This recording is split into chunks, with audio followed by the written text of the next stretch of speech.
What's going on, everybody? It's etaprime back here again. Today we're going to be taking a look at the 8Bitdo Ultimate Mobile Gaming Controller. The release on this one actually went under my radar. I did hear about it, I just totally forgot about it until recently when I actually had a need for this. We'll talk more about that in just a bit, but in the past few days, using this controller with the phone that I needed it for, it's been working out really well. This does support their ultimate software in Android, so everything's fully remappable. We can actually adjust the analog sticks, we can adjust the triggers around back.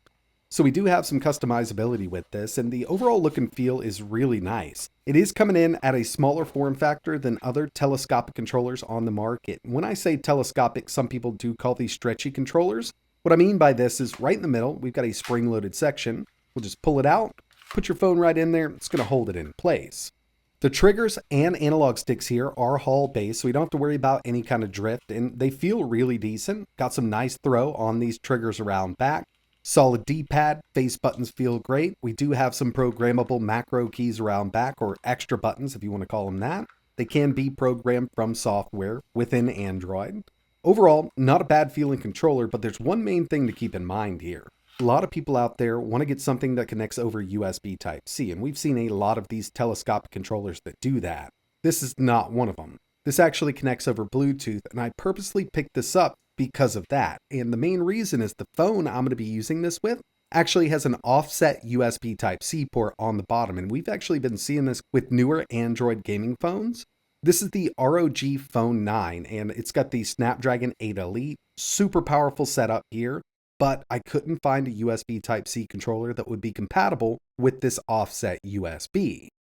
So I had to go the Bluetooth route, and I gotta say, this worked out way better than I thought it would. A lot of people worry about latency, but with newer Bluetooth technologies, it's definitely a lot better than it was a few years ago. And personally, I can kind of compensate, and at the end of the day, I'm going to be playing mobile games, emulators, and some cloud gaming on a mobile device. I'm not looking to get into any tournaments or anything like that on my Android device. If I want no latency, I go wired on my PC and consoles. For something like this, I personally don't mind a little bit.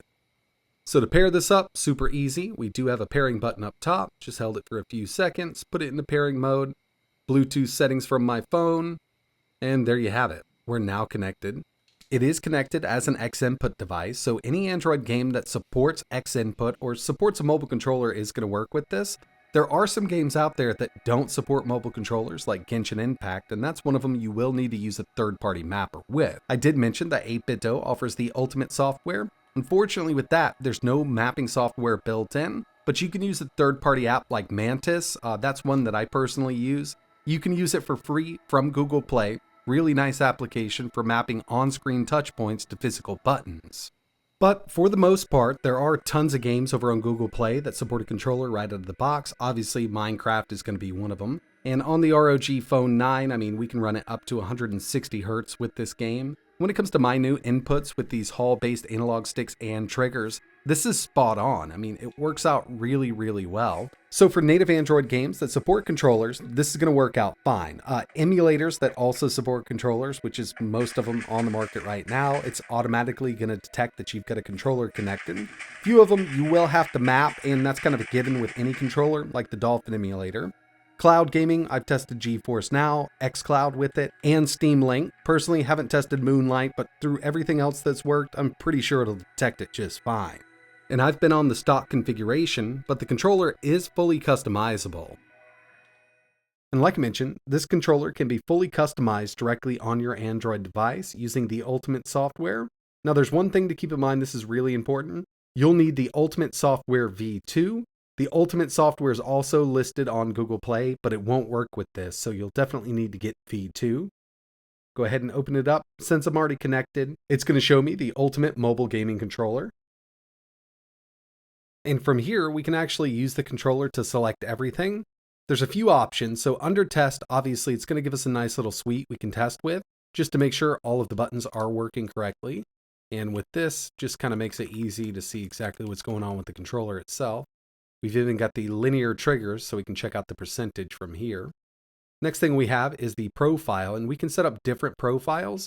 I've set up one just calling it game. We'll get into here, and we can remap all of the buttons directly from here. So if you want to set this up differently, not a problem to do so. We can even map those rear buttons. and it just gives us a nice little list. I'm going to go with RT, and for this we'll do LT. I'll go ahead and save this. Sticks can also be fully adjusted from the software. Personally, I like having my sticks at 100%, but if you didn't want that much throw on them just to reach that 100, you can always adjust it from here. And of course, triggers, same kind of thing over here. I play a lot of racing games, so I do leave mine at 100%. And at the bottom, you can swap the L2 and R2. So yeah, I mean, we've got a lot of control over what we can do with this, but there are a few things missing here from, let's say, the Windows or the Mac version of Ultimate software with some of their other controllers. But for an Android controller like this, personally, I think this is more than enough. I mean, everything you need to do with this controller can be done from the Ultimate software. Now I wanted to show you how this D-pad functions with fighting games. I've got Marvel vs. Capcom 2, and yeah, I can pull these moves off really well, but I'm not a huge fan of the way this thing feels. It is a bit tall for my liking, but this is personal preference. It does have some decent roll, and this is one of those D-pads that I feel you play more from the middle of the D-pad rather than the sides. And you can always go from the sides on this, but again, a lot of this comes down to personal preference. I would like this D-pad just to be a bit shorter, and I'd say that would fix most of my gripes with what we've got going on here, but it does function quite well. I also went through and tested out Fortnite. I personally don't play this, but I already had it installed from my initial review of the phone, the ROG Phone 9. We're maxed out here, 90 FPS. The game looks great on Android. I mean, one of the best experiences that I had with this Snapdragon 8 Elite.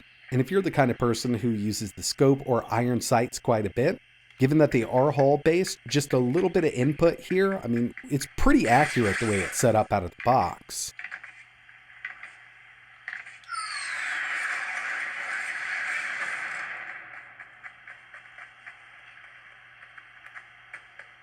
So overall, I do like the ergonomics. I think it's a clean looking mobile controller. It's coming in much smaller than some of the other telescopic controllers we have in the market, so throwing this in the bag isn't going to be an issue. Hall-based analog sticks and Hall-based triggers are really accurate. Face buttons feel great. One thing I'd like to see changed here is that D-pad. Just bring it down just a little bit. I mean, even the roll on it, I can play from the middle if I need to. Just feels a bit taller than I'm used to. The charge port is up top here, and that's something I like to see with these controllers. Most of the time they're on the side or on the bottom. It just kind of keeps it out of the way if you need to charge this thing. But you can get up to 13 hours of continuous usage out of this thing before you need to charge it. I'll probably never have it plugged in while my phone's installed. And another thing I kind of like about this not being USB Type-C is when it's all disconnected, it's not totally useless. You can connect this to your PC over Bluetooth, or if you've got a tablet sitting there stationary, you can have it right there and use it just as a wireless controller. Overall, I do think it's a pretty decent telescopic controller for your Android device, and they do offer two different color variants. So I went with the white version, but you can also go with the black version. They're up on Amazon right now, and if you're interested in learning a little more, I will leave links in the description. But that's going to wrap it up for this one. Like always, thanks for watching.